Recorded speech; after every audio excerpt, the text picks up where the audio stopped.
Hi, my name is Justin, aka Ghost Reader, and today I am going to be doing a review of liberty and death Latin American conflicts from 1900 to 1970. This is written by Phillip Jowett and is published by what's the publisher again? It's published by Osprey Publishing. And so this book basically gives you an overview of all the conflicts that have happened in South America and Central America for most of the 20th century.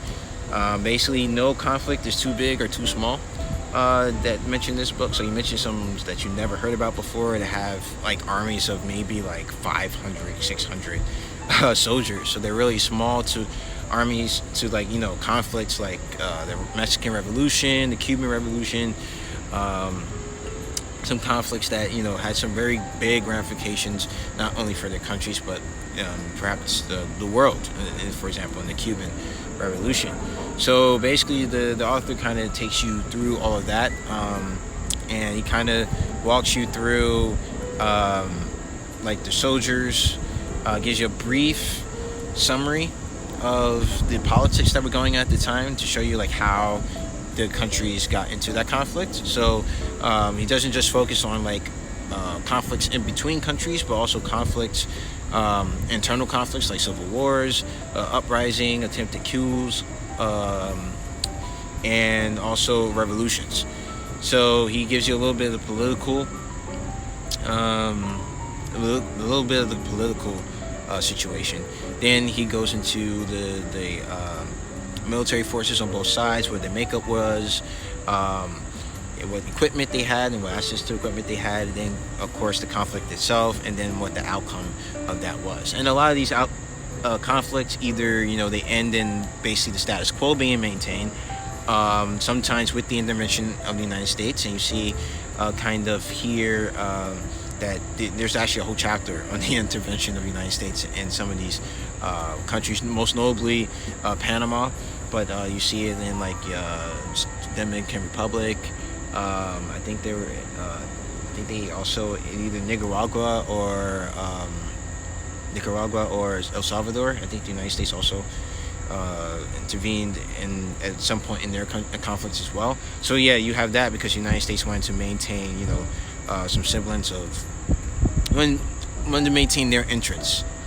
So there you'll see the United States at times either coming in just to be like the peacemaker, or sometimes coming in to be a peacemaker so that their own goals are fulfilled. And sometimes that's not just keeping the peace, it's so that their companies can make profit. Yeah, you kind of see like the struggle between basically the left and the right. You see like the rise of groups that are like really fascist, and the rise of groups that are really communist. And you see kind of like this in a lot of these civil wars, this left right fighting each other for control of their countries. So basically you go from like the 1900s to the 1970s. So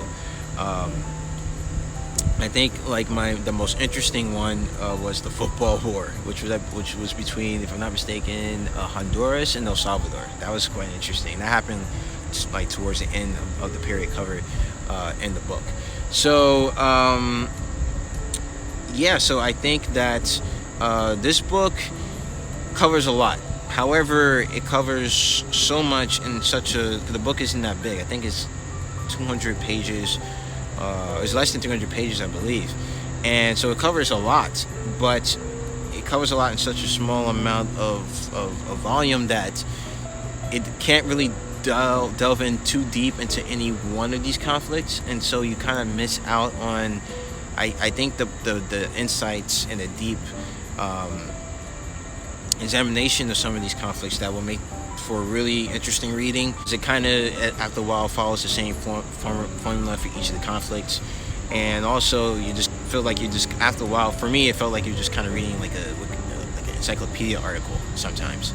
But I do think that this book is good if, for example, you want to have like a quick reference for conflicts that have gone on in Latin America. I do think that this would be a good thing because you can have it there, like if you ever want to refer to it. So this is really for someone who is either interested in Latin American history or Latin American military history. I think that most people outside of those two interests probably won't find much use for this book.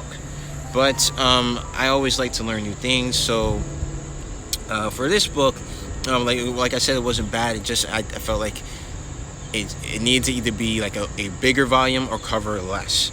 I would either go for more detail or go for less. Go for less conflicts and more detail, or go for all those conflicts but make the book way bigger. So for this book, I give it a 3 out of 5 stars. And yeah, so I like I said, I think it's great if you're interested in Latin American history or Latin American military history. But beyond that, I think that most readers won't find this book that interesting or useful. So that is it for this review. Let me know down below if you have any recommendations on Latin American history. Let me know down in the comment section below. Always interested in learning more about Latin America. Let me know how I did in this review. If you like this video, please hit the like button. If you want to see more videos from me, please subscribe. You can follow me on Twitter at GhostReads28 and also on Instagram at Justin the Ghost Reader, and on Goodreads. The link to that is down in the description box below. So as always, keep reading.